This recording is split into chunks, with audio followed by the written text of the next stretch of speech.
nung namatay ka, before ka nalagutan ng hininga, nanampalataya ka sa Diyos ng seryoso, I could say congratulations, because you will receive the heavenly reward.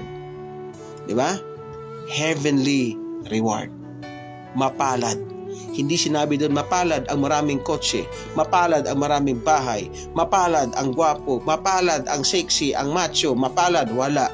Ang sinabi doon, mapalad ang mamamatay na andyan kay Kristo. Kaya tayo mga buhay pa, brothers and sisters, walang tigil to.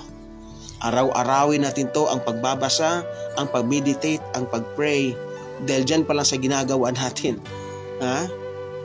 Isinusulat na ng Diyos ang ating pangalan dyan sa Book of Life.